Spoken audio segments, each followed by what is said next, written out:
गर्म रहता है, तो कम से कम कलश रख लें तो ठंडा तो हो, ठंडा तो हो। हमने कहा गुरुजी ये तो सामान्य बात हो गई। बोले कि नहीं, यही बात है। आहा, कलश का अर्थ क्या है? यदि भवन्तः यदि व्याकरणम अधीतवन्तः चेत तर्हि कलशः शब्दः कथम निष्पद्यते चेत भवन्तः श्रुण्वन्तु। कम इति ब्रह्म, कम इति जलम, कम इति शांति शांत्यनुभवम, लशते भाषते शोभते इति कलशः।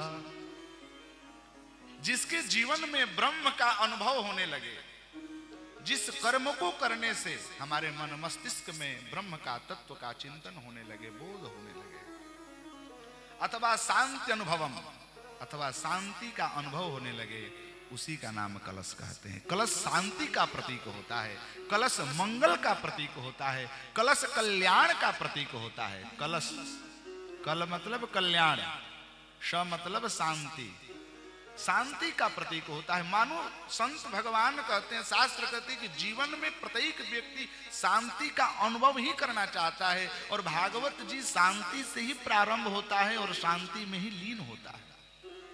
भागवत शांति प्रदाता है, क्रांति प्रदाता नहीं है। महाभारत कांति परिलक्षिता है और भागवत शांति प्रदाता है। प्रत्येक जीव शांति को प्राप्त करना चाहता है। यहां तक कि नारद जी भी शांति की ही खोज में, अहम तो पृथ्वी में आतो, मैं पृथ्वी में गया शांति की खोज करने के लिए। तो हम सब भी हमारे जीवन में शांति हो। और शास्त्र कहते हैं पदे पदे अश्वमेधम वाजपेयम शतानि च। अभी तो कलयुग में वैसा यज्ञ ही नहीं दिखाई देता। वाजपेय यज्ञ होता है, अश्वमेध यज्ञ होता है, नाना प्रकार के यज्ञ होते हैं। अब तो कोई यज्ञ ही नहीं होता।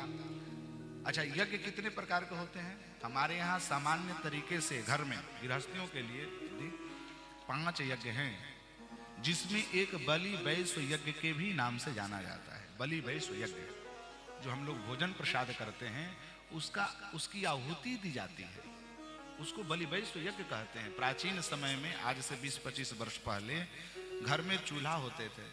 चूल्हा में लोग भोजन बनाते थे, तो रोटी को लेकर के, थोड़ा गुड़ को लेकर के, घी से मिश्रित करके अग्नि को 5 आहुति देते थे। प्राणाय स्वाहा, अपानाय स्वाहा, व्यानाय स्वाहा, ऐसे करके 5 आहुति देते थे, जिससे अन्न का जितना दोष है वो समाप्त हो जाए। तो शास्त्र कहते हैं कि अब आज के कलयुगी प्राणी उतना यज्ञ नहीं कर पाएंगे, समय ही नहीं, उनके पास सामर्थ्य ही नहीं है। तो कम से कम शोभा यात्रा करके पदे पदे अश्वमेधम वाजपेय शतानि च। जो व्यक्ति शोभा यात्रा में सम्मिलित हो करके कलश को लेकर के यदि नदी के तीर जाता है, तो कहते हैं कि एक एक पैर बढ़ाने पर उसको अश्वमेध यज्ञ और वाजपेय यज्ञ का फल प्राप्त हो जाता है। तो मानिए कि हम लोग सब यज्ञ का फल पा लिए हैं। इसलिए आप अपने लिए एक बार ताली लगा लीजिए। अपने लिए भी कोई ताली नहीं लगा रहा है। धन्य हो। बोलिए भक्त वत्सल भगवान की।